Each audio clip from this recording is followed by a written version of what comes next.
Good morning, everyone. Today we will discuss aphorism 95. In chronic disease, the investigation of the signs of disease above mentioned and of all others must be pursued as carefully and circumstantially as possible. So, what we have discussed in chronic disease, in the investigation of chronic disease while inquiring a case, you have to be very careful and you have to find out the signs and symptoms according to the situation and circumstances. Like when a patient coming directly to you, then what you have to do. When a patient is coming from some other pathy, if he is on some treatment or he have just stopped treatment and then coming to you, what you have to do in the case of females, like you have to inquire much about the menstrual cycle and the associated complaints with the menses, or you have to inquire the pregnancy state, you have to inquire about the menarche, you have to inquire how is the lactation period. Then if it is a case of infertility, then you have to inquire much about the sexual symptoms also. And in a case of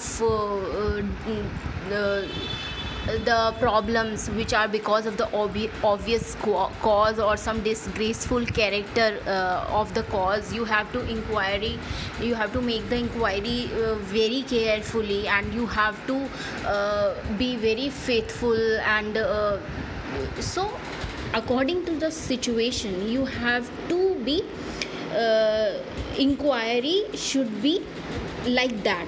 You have to be skillful in taking out the symptoms of a particular case. You have to take the minute peculiarities, the characteristic symptoms and individualizing features of a case. So in those things you have to inquire like that, and you have to be very skillful in taking out those symptoms. You have to follow all the steps which Dr. Hahnemann has discussed in the previous aphorisms. And this aphorism 95 is about the lesser accessory symptoms. What are lesser accessory symptoms? Lesser accessory symptoms are the symptoms from which the patient is suffering for a long time, but they do not pay, or they pay a little importance to these symptoms, because they think that these symptoms are very much normal to them. But in reality, these symptoms are the peculiar symptoms of that case, which will be determining, which will be the base of your choice of remedy.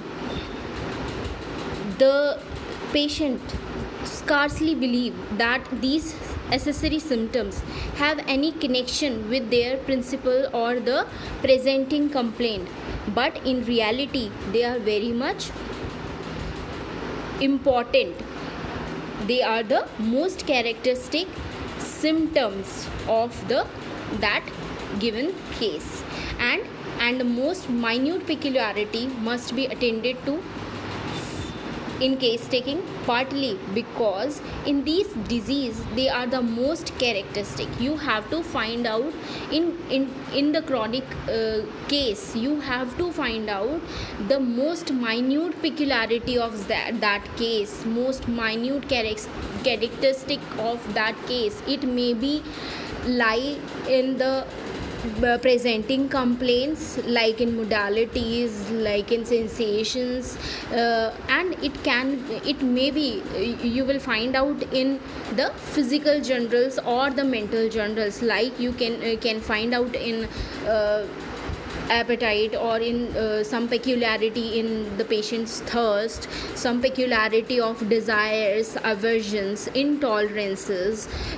peculiarity about the urine symptoms or the sexual symptoms, which can guide to the choice of remedy or the simillimum. So because in these diseases, they are the most characteristic and least resemble those of acute diseases.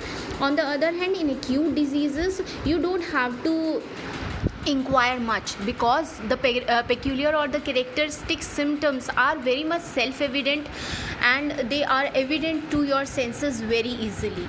So in acute diseases, you don't have to inquire much, but in chronic diseases, you have to find out these underlying accessory symptoms, and if a cure is to be effected, they cannot be too accurately noted, partly because the patients become so used to their long suffering, they become used to these least accessory symptoms, lesser accessory symptoms, and they pay little or no heed to the lesser accessory symptoms, which are often very pregnant with the meaning, characteristic, often very useful in determining the choice of remedy. So we have to give importance to these symptoms of which the patient is not giving.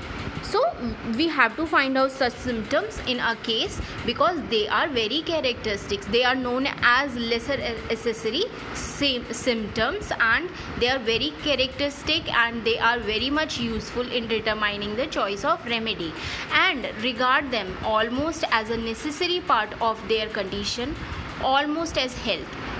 The patient will regard these necessary symptoms as the symptoms of health. They think these symptoms are very much healthy, the real feeling of which they have well nigh forgotten in the sometimes 15 or 20 years of suffering. Why they think they are healthy?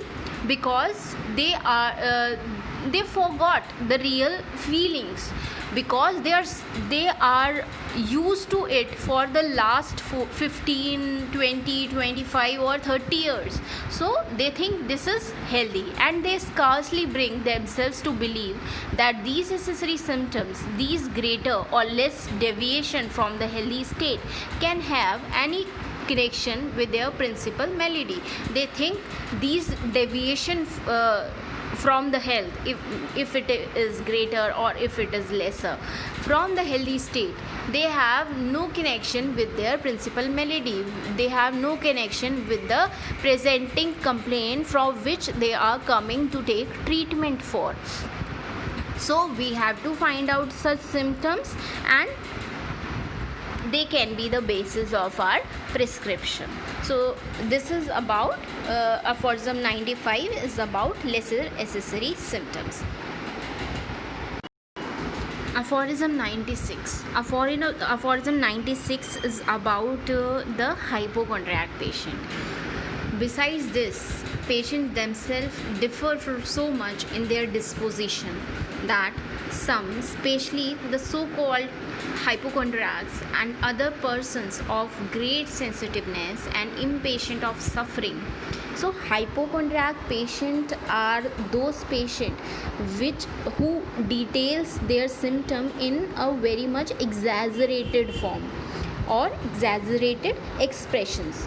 Why they do so? Why they explain or tell you the symptoms in a very much exaggerated expressions? Because they are very much sensitive and they are impatient of their suffering. They want to get relief as soon as possible. So they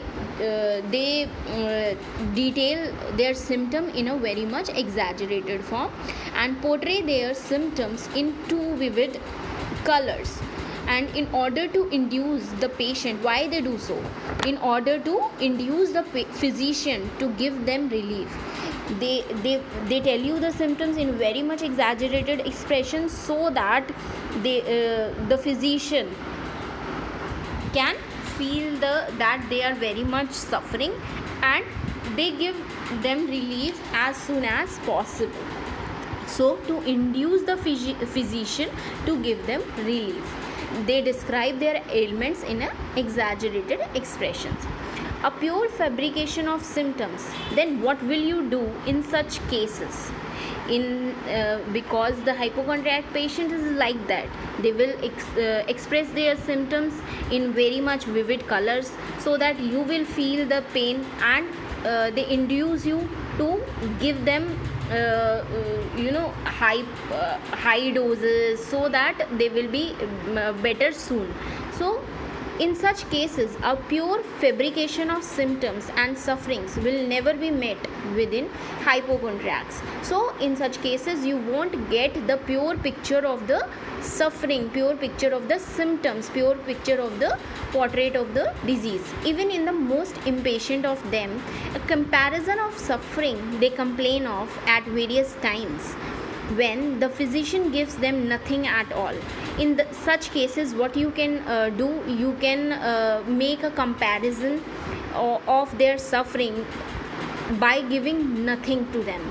Like you can take out a pure picture of disease, you prescribe them unmedicinal, that is Seclac, proving this plainly, but we must deduct something from their exaggeration. At all events, ascribe the strong character of their expression to their expressions when talking of their ailment, because of itself an important symptom in the list of features of which the portrait of disease is composed. The case is different with insane persons and rascally feigners of disease. In the case of hypochondriac patient, you can you will inquire at a first place, and on the basis of those symptoms, don't prescribe anything. Give them SL or placebo for a time, then ask them to wait. After giving the medicine, you can ask them again how he or she is feeling. Then you can make a comparison of the suffering before giving the medicine and after giving the medicine.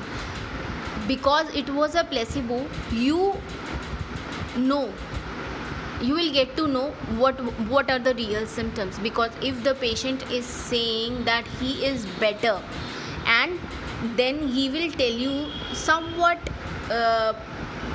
clear picture of the suffering, then you can prescribe. You will compare, you will deduct the intensity, or you can get a somewhat pure picture of the disease, on the basis of what you can prescribe now a similar remedy. But in the case of insane persons and those persons who are just finged or malingering, the case is different. Then you have to go in a logical way. Aphorism 97, where Dr. Hahnemann describes an opposite state or opposite character of the hypochondriac patient. This character is from this aphorism is about the indolent patient.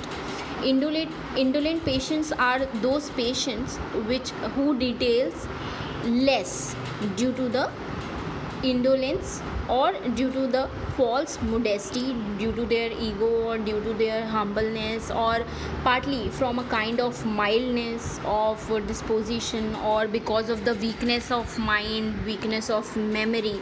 They will refrain from mentioning a number of their symptoms. They won't tell you much about their suffering, and they can describe their suffering in very vague terms, which you think that they are not that important, or allege some of them to be of no consequence. They say it is nothing, yes it is there, or it is not there, or they will give you a very vague answers. So in such cases, it is also very difficult to find out what is characteristic or what is peculiar to that case. These are some kind of difficult cases, or in such cases you have to do very much hard work to find out the peculiar characteristic symptoms. Aphorism 98. Now, as certainly as we should listen particularly to the patient's description of his suffering and sensation and attach credence especially to his own expressions, wherewith he endeavors to make us understand his ailments. So, we have learned that we should listen what our patient is saying, and we should be the physician should be a good listener. He should listen to the patient first without interruption and see how the patient is describing his sufferings, what he is telling about his sensation, and you should give importance especially to his own expressions. When he is trying to understand you the suffering or to understand you his ailments, you have to give importance to his expressions while he is explaining you the symptoms, because in the mouth of his friends and attendants they are usually altered and erroneously stated. You have to give the more importance to the patient's explanation rather than to his or their friends or attendants, because in the mouth of attendants the symptoms are usually altered. They are not they can't give you the true expression of the disease, because the patient is suffering, they are not suffering. So the true expression is of the symptoms will be only given by the patient only. So certainly, on the other hand, in all diseases, but especially in the chronic ones, the investigation of the true complete picture and its peculiarities demands special circumspection, tact, knowledge of human nature, caution in conducting the inquiry, and patience in an eminent degree. So, to inquire, to make investigation, and to find out the true complete picture of its peculiarities on the physician's level, it demands the special circumspection, tact. The physician should have a knowledge of human nature, and he should be very patient to his patients. Then only he can find out what is the exact true picture of the disease. Aphorism 99. On the whole, the investigation of acute diseases or of such as have existed but a short time is much the easiest for the physician. The investigation in the cases of acute diseases or acute maladies, it is which are existed for a short time, they are easy for the physician to inquire into, because all the phenomena and deviation from the health that has been put recently lost are still fresh in the memory of the patient and his friends, still continue to be novel and striking, because in acute diseases all the deviations, all the changes from health to the disease state are recently lost, and they are very much fresh in the memory of the patient and as well as his friends or the attendants. And in acute diseases the symptoms are very much self-evident, and they were evident to the senses of the physician. They are very much new, they are very much striking, so it is easy to take out those striking characteristic symptoms in cases of acute diseases. The physician certainly requires to know everything in such cases also. So in these acute diseases, the physicians should know everything, and he have to take the whole trace the whole picture of disease. But in such cases, very much less time is required for tracing out the picture, because they are the symptoms, the strikings, they are very striking, and the physician has much time to inquire into, and they are very much evident to his senses. He can see, he can easily demarcate the deviations from a healthy to a unhealthy state. They are for the most part spontaneously detailed to him. The characteristic symptoms or the striking peculiar symptoms are very much spontaneously detailed to him. So they are these symptoms are not much difficult to be ascertained.